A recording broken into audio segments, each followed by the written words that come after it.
Allahu Allahu Allahu Allah. Okay Man, kita dah nak raya sehari dua ni kan. Soalan pertama Man, kita pergi dengan fast, simple and sweet insyaAllah. Kenapa hari raya pertama kita haram puasa? Datanglah siapa-siapa nak buat lebay tiba-tiba nak puasa 6 pada raya pertama, haram. Kenapa haram puasa raya pertama, Cik Man?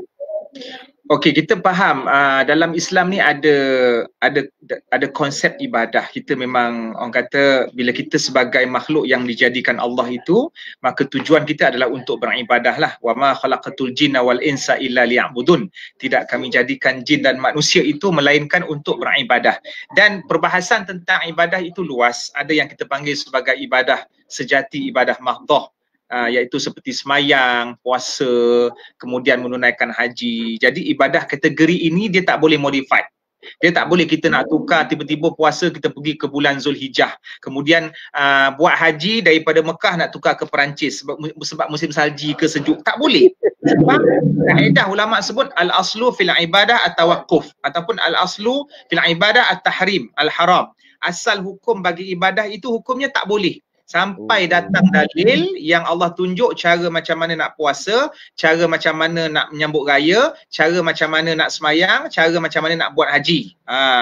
Dan Nabi dalam bab semayang, sallu kama ra'aitumuni usolli. Semayanglah kamu sebagaimana kamu melihat aku semayang. Sebab ibadah ni kita nak membina hubungan direct, eksklusif dan prestige dengan Allah Subhanahu Wa Taala. Jadi kita tak boleh kata saya rasa saya nak tambah semayang zuhur daripada 4 jadi 7. Mesti Allah suka sebab menunjukkan rajin. Lagi banyak tak? Dia dalam bab ibadah yang mahdhah ataupun ibadah yang sejati, maka simbol kebaikan seseorang hamba itu bukan berdasarkan dia menambah-nambah ataupun mengurangkan, tetapi simbolnya adalah berdasarkan dia taat. Sami'na wa ata'na. Itu dalam ibadah yang khusus. Sementara itu ibadah yang umum, bila kita tengok ruang lingkup kehidupan kita ni memang ibadah lah secara umumnya. Kita bersukan pun ibadah, kita mandi pun ibadah, kemudian kita bekerja di pejabat pun dengan berteknologi pun ibadah, sebab kita nak buat benda tu semua untuk mencapai redha Allah. Jadi dalam hal-hal yang berkaitan dengan ibadah umum ini, maka al-aslu fil asya' an-nafi'ah al-ibahah. Asal hukum bagi sesuatu perkara yang berkaitan dengan hubungan kita dengan kemanusiaan, hukumnya harus. Ini kelapangan. Ini benda lapang yang Allah berikan. Ada benda yang sempit dan ada benda yang lapang. Ada benda yang boleh dimodify, ada benda yang tak boleh dimodify. Ada benda yang as-sawabit, iaitu yang tetap, tak boleh tukar-tukar. Jangan kacau. Tak boleh nak modify lain. Dan ada benda yang al-mutaghayyirat. Yang antara tawabit tak boleh ubah tu ialah apabila agama melarang, bahkan menganggap satu maksiat berpuasa pada 2 hari, iaitu 1 Syawal dan juga 10 Zulhijjah. Itu memang Nabi sebut dalam hadis sahih Muslim, Nabi sebut anna Rasulullah sallallahu alaihi wasallam naha an siyami yaumain, yaumil adha wa yaumil fitri. Nabi memang larang. Walaupun kita tengok dari segi logik akal, puasa buat benda yang baik, apa salahnya buat benda baik?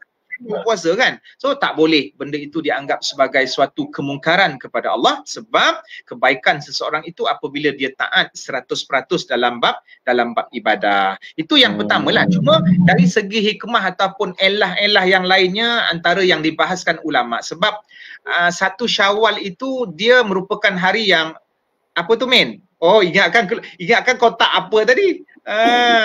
Dia punya casing tak lari juga tu. Dia punya trademark Iron Man Malaysia. Okey, dia punya antara hikmahnya ialah untuk faslu yaum. 1 Syawal memisahkan dan memberi tanda yang hari itu kita tak puasa. Kalau tak, bila lagi nak bagi tahu yang kita puasa?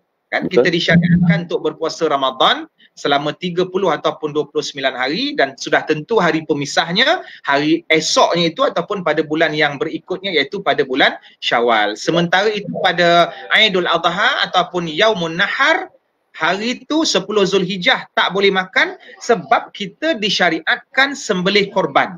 Kalau hari tu sembelih korban berapa ekor, ada setengah tempat sampai 20 ekor masjid ke orang kaya bagi kan.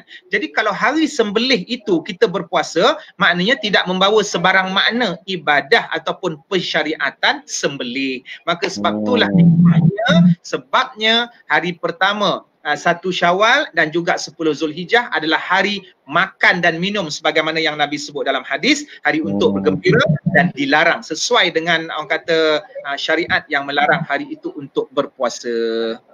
Maknanya bahasa mudahnya kenapa Nabi larang kita untuk berpuasa sebab suruh kita bergembira. Untuk bergembira. Kalau bahasa yang paling senang Min, supaya orang tak kona-kona, kenapa puasa, kenapa 1 Syawal dan 10 Zulhijjah tak boleh puasa? Kerana Allah dan Rasul melarang. Tak ada kona-kona dah. Tak ada kona-kona dah. Kat situ.